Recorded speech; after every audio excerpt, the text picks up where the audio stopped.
បាទសុខរំនឹងជម្រាបសួរប្រិមិត្តអលោកស្រីនាងកញ្ញាជាទីគោរពនឹងជាទីបត្រៃស្វាគមន៍មកកាន់កម្មវិធី KN Sport Idol Volleyball នៅថ្ងៃអង្គារទី20ខែឧសភាឆ្នាំ2025បាទហើយថ្ងៃនេះក៏ជាថ្ងៃទីវិជានីការចំចាំបាទត្រូវនៅថ្ងៃនេះតតែម្ដងបាទសូមរំលឹកឧទ្ទិសកុសលជូនដល់វិទូវិជានៅខណ្ឌប្រជាជនខ្មែរនៅទូទាំងប្រទេសដែលបានស្លាប់បាត់បង់ជីវិតនៅក្នុងរបបបល្ល័ង្កពុសាសន៍3ឆ្នាំ8ខែនិង20ថ្ងៃ17មេសា1975ដល់ថ្ងៃ6មករា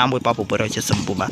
សូមបានទៅកាន់ចាប់បដិសិទ្ធិនិងទៅកាន់សុគតិគុក3គ្រីឡើយបាទសប្តាហ៍នេះការប្រកួតដោយជួបចិត្តតែម្ដងរកចិត្តតកគ្នាអរគុណចំពោះម្ចាស់កំពុងនៅក្នុងកម្មវិធីដោយទៅប្រសាបរិសហ្គេនស្បឺតស្រាប៊ីហ្គេនស្បឺត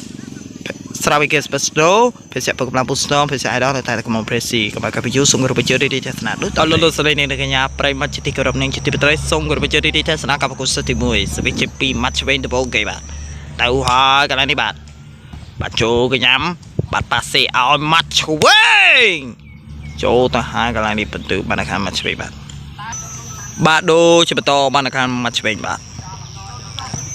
បន្ទាប់ខ្សែបន្ទាប់ចំគូប្រកួតរបស់ខ្លួនបាទស្វីចេញពីម៉ាត់ឆ្វេងបន្ទាប់ខ្សែឆ្ងាយ3ម៉ែត្របាទចូលកញ្ញាម៉ាត់សិនឥឡូវនេះប៉ាសេឲ្យម៉ាត់ឆ្វេងអីយ៉ាចង់ងាកមួយអេឡងមួយបកងាកមួយសងមកវិញចូលកញ្ញាបាទប៉ាសេឲ្យម៉ាត់ឆ្វេងបន្តងាកបាត់អត់អីយ៉ាអូយអេរងត្រីបាត់ទៅហើយបាទស្វីបនការឡានទេបាទចាប់សិទ្ធិមួយបាទប្រសពសំថលទស្សនាការប្រកួតសិទ្ធិស្រីគណៈកញ្ញាប្រិមិត្តជាទីមេត្រីរីទេទស្សនានៅការប្រកួតសិទ្ធិ2ជាបន្តទៀតស្វីជា2មកឆ្វេងងាកឲ្យបើចេញបាទដូរទៅខាងមកឆ្វេងបាទដូរជាបន្តមកខាងមកឆ្វេងបន្តទៀតបាទក៏មិនបានដែរចេញក្រៅទៀត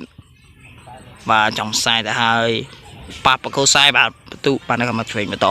នៅសាពេព្រីនៅក្នុងកម្មវិធី KN Sport Idol Volleyball បានឈីចូលមកដល់ទីចប់ជុំគ្នានៅថ្ងៃអង្គារសប្តាហ៍ក្រោយសិល្បៈទីសមគតសូមជម្រាបលា